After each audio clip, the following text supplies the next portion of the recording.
ఎంత కష్టం ఉండే. ఎవడన్నా తెలంగాణని మాట్లాడేవాడు ఉండనా?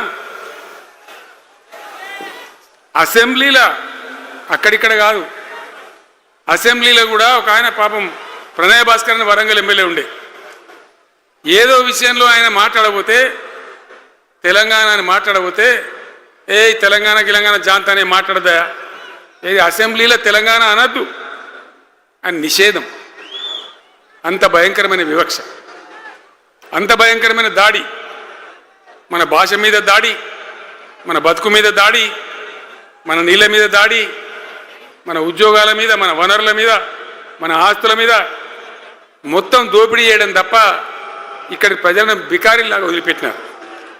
రైతాంగం ఆగమాగం అయిపోయి చెట్టుకోలు గుట్టకోలు అయిపోయి, ఇంత ఎస్ఆర్ఎస్పి కాలువ ఉన్నటువంటి మెట్టిపల్లి, జగిత్యాల, సొప్పదండి ఇట్లాంటి ప్రాంతాల నుంచి కూడా దుబాయ్కి, బొంబాయికి వలసలు. పాలమూరు జిల్లా అయితే భయంకరమైన వలసలు.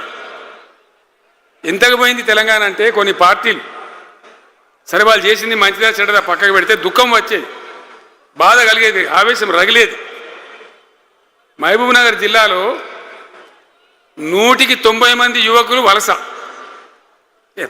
బతకానంటే బతకపోవాలి, ఆడ బతుకు లేదు.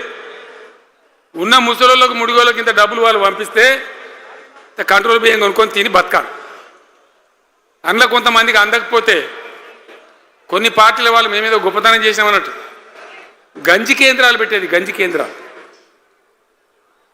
గుండెలు రగిలి, నా తెలంగాణ గంజి కేంద్రాలు అంటే ఎవడో గంజి పోతే బతకాలన్నట్టు అంత అధ్వాన స్థితికి తెలంగాణను దిగజార్చిండ్రు. అది కాంగ్రెస్ ప్రభుత్వం కావచ్చు, టీడీపీ ప్రభుత్వం కావచ్చు. తీయటి పుల్లటి మాటలు చెప్పుడు తప్ప కసికేటి నీళ్ళు తెచ్చియలే, మంచినీళ్ళు ఇయ్యలే, కడుపు నిండా కరెంట్ ఇయ్యలే, ఏది లేదు. అంత పట్టిదే గ్యాస్. మాట్లాడు, చెప్పుడు, మోసం చేసి పోవుడు. మనం గొర్రెల్లాగా మన దగ్గర అడిగే నాయకులు లేడు, నిలదీసేవాళ్ళు లేడు, అందరు కట్టుబానిసలు అయిపోయారు. ఆ పరిస్థితులలో మూనిగే నక్కమే తాటికాయ పడ్డట్టు ఆనాడున్న ముఖ్యమంత్రి చంద్రబాబు నాయుడు కరెంటు ఛార్జీలు పెంచాడు, భయంకరంగా పెంచాడు.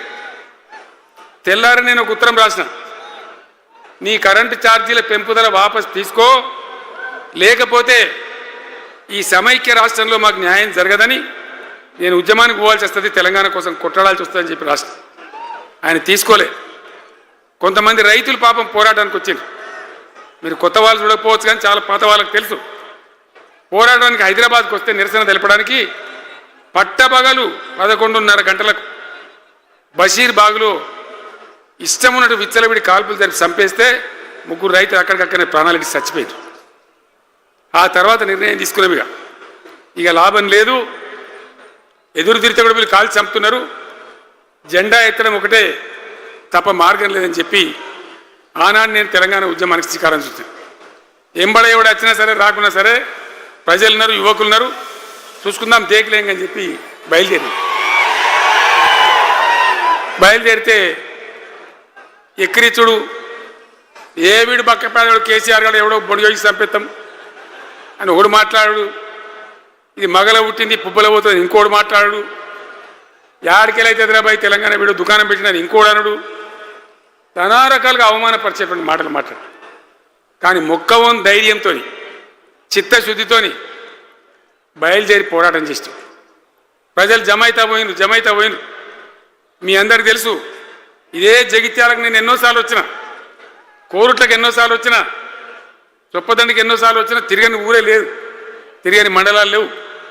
అట్లా పక్షిలాగా మొత్తం తెలంగాణ తిరిగి విశ్వ ప్రయత్నం చేస్తే ఒక పెద్ద ఉద్యమ కెరటం తయారైన తర్వాత మేము కూడా తయారుపై మేము ఇస్తాం తెలంగాణ అని కాంగ్రెస్ పార్టీ మొదలుపెట్టి సరే మంచి మాటగా ఎవడైతే ఇస్తే ఎవడైతే కావాలి తెలంగాణ ఎవరితేంది అనే పద్ధతితోని కాంగ్రెస్తో జట్టు కట్టినాం, గెలిచినాం.